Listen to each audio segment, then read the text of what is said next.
Salam əziz abituriyentlər. Bu gün sizə Azərbaycan Dövlət Bədən Tərbiyəsi və İdman Akademiyasından sənəd verən abituriyentlər üçün qabiliyyət imtahanları və onların normativləri haqqında məlumat verəcəm. Əvvəlcədən onu qeyd edim ki, hal-hazırda sizə təqdim etdiyim cədvəl 2025-ci il qabiliyyət imtahanlarının normativləri cədvəlidir. Yəqin ki, 2026-cı il qabiliyyət imtahanları da bu cədvələ uyğun hazırlanacaq. Ciddi bir dəyişikliklərin olacağı gözlənilmir. Keçək qabiliyyət imtahanlarına və onların normativləri haqqında məlumata. Mən bugün sizə 61, 62 və 63-cü komissiya haqqında məlumat verəcəm. Burada 62-ci komissiyada ümumi fiziki hazırlıq imtahanıdır və ümumi fiziki hazırlıq imtahanına qeydiyyatdan keçmiş abituriyentlər ümumi fiziki hazırlıq, adaptiv bədən tərbiyəsi, kütləvi sağlamlaşdırıcı idman üçün qeydiyyatdan keçmiş hesab olunurlar. Buradan sizdə 4 hərəkət normativi yerinə yetirmək tələb olunacaq. Sürət hazırlığı, 100 metr məsafəyə sprint qatışı, dözümlülük hazırlığı, 1000 metr, qızlar 500 məsafəyə kross qatışı, qüvvə hazırlığı, hündür turnikdə bu hərəkətin əvəzinə qızlar uzanaraq əllərlə gimnastika skamyasına dayaqdan qolların bükülüb açılması hərəkətini icra edirlər. Dartınma oğlanlar üçün. 4-cü sürət güc hazırlığı, yerindən uzunluğa tullanma. Bunu qeyd edim ki, qiymətləndirmə 10 ballıq şkala üzərində dəyərləndirilir və 6 bal və daha artıq yığmış abituriyentlər məqbul qiymət almış hesab olunur. Keçək normativlərə. Demək ki, ümumi fiziki hazırlıq artıq cədvəldən də siz görürsünüz ki, 18 yaş və aşağı, 19-28 yaş, 29-35 yaş və 35 yaşdan yuxarı olmaqla bölünmüşdür. Əvvəlcə, məsələn, bir üzərində göstərək. Məsələn, 10 bal almaq istəyən 18 yaş və aşağında olan abituriyentlər 100 metr məsafəyə qatışı 13,7 saniyə yerinə yetirməlidirlər və digər normativlərlə də tanış ola bilərsiniz. Keçək növbəti cədvəlimizə. Qadınlar üçün 18 yaşdan aşağı, məsələn, 10 bal almaq istəyənlər 17,2 saniyəyə 100 metr məsafəni qaçmalıdırlar və digər normativlər qeyd olunub. Daha sonra adaptiv bədən tərbiyəsi normativləri bu cədvəldə verilibdir və məsələn, burada sürət 100 metr məsafəyə qaçış 10 bal almaq üçün 14,2 saniyəyə qatışı oğlanlar, 10 bal almaq üçün 17,6 saniyəyə isə qızlar qatışı icra etməlidir. Keçək kütləvi sağlamlaşdırıcı idmana. Kişilər üçün 10 bal almaq üçün 100 metr məsafəyə qaçış 14,8 saniyə, qadınlar üçün isə 10 bal almaq üçün 100 metr məsafəyə qaçış 17,8 saniyəyə icra edilməlidir.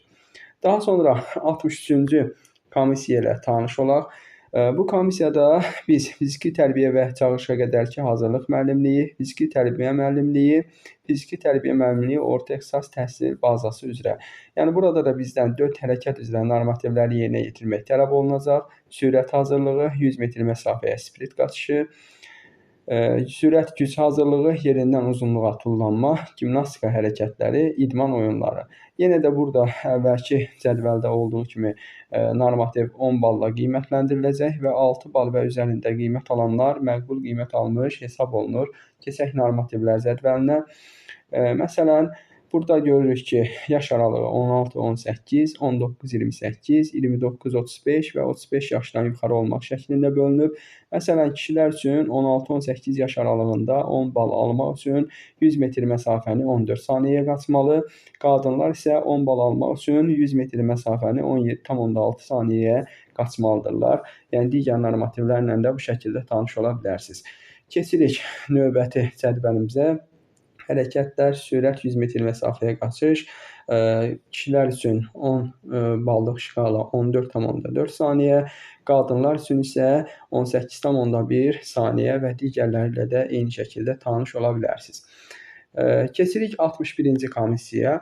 61-ci komissiya məşqçilikdir və biz burada müxtəlif istiqamətləri artıq görürük.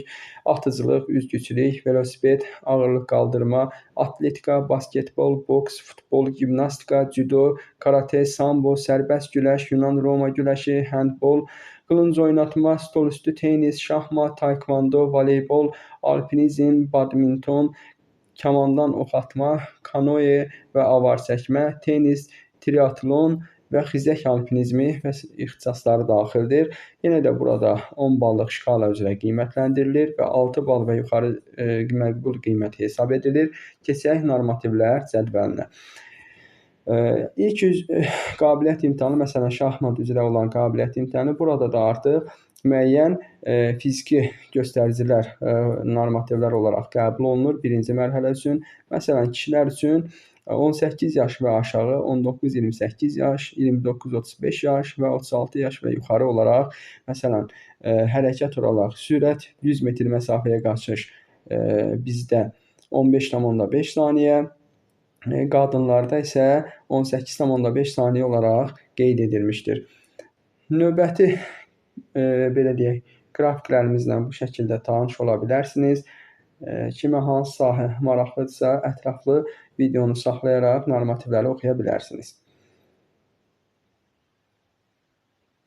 Buradan gördüyü kimi şahmat yarışları və keçirilmə qaydaları haqqında, məsələn, şahmat yarışlarının tarixi, şahmat yarışlarının təşkili, şahmat yarışlarının keçirilmə qaydaları, şahmat yarışlarının strukturu, nəzarət vaxtı, mötəbər şahmat yarışları, Azərbaycanda keçirilən dünya miqyaslı yarışlar.